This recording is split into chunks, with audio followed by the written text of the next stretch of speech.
Okay. So far I've only taken off the tire and I revealed the rotors, and then here's the calipers here.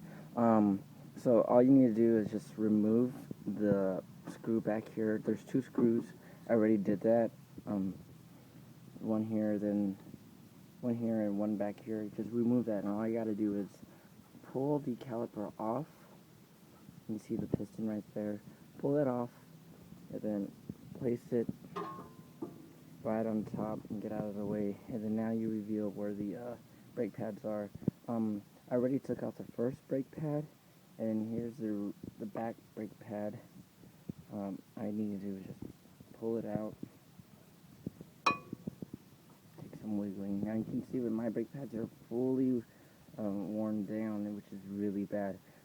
That will destroy your rotor and dig these circular etches inside there, and that ruins your ability to slow the vehicle down. So these definitely are bad. Never reuse them. And so that needs to be replaced. Now this needs to be taken off, the brake pad holder, and then I'll be able to remove the caliper, the rotor from there. Now I just loosened the bolts that hold on to the brake pads right here. They took a lot of effort, so they can be really tight. Just be aware of that. I use a longer wrench to provide more torque, and then once I pull these out, I can I can pull that out straight off the holder here. Okay, place that down. And now I have access to the rotor, which seems to be stuck on there. So I gotta pull that off. Okay, the rotors are pretty stuck on here, but what I just did was I pulled off the screws that came off the front part of the rotors using a impact wrench. It requires a lot of force, so you need one of these. Just hammer it in like that so that you can unscrew that. Now, next step is just to take off the rotors. So what I learned is that you can just hammer that out.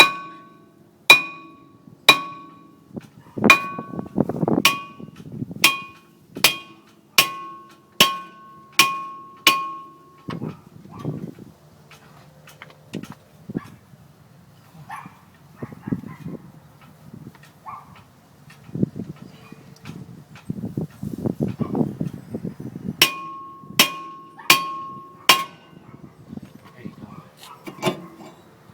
Bada bing, bada boom. Throw that off.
I got the caliper in here. I'm going to go ahead and reset it using the reset tool. To apply even pressure, I'm going to place the brake pad in there.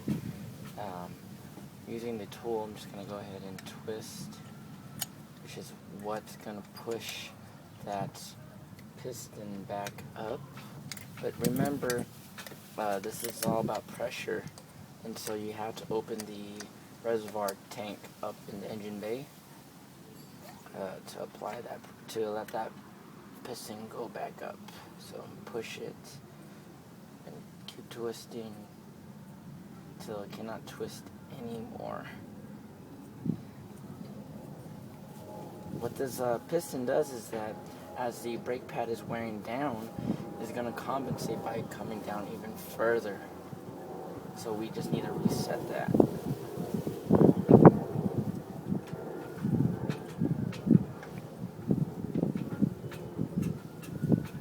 Until it cannot move.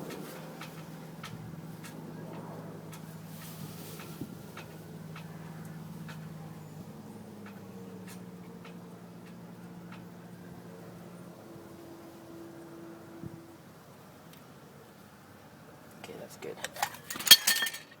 Go. And you can see that it has been depressed all the way. Good, now we're ready to place it in. You can see brake pads. And then we'll go ahead and bolt it back on.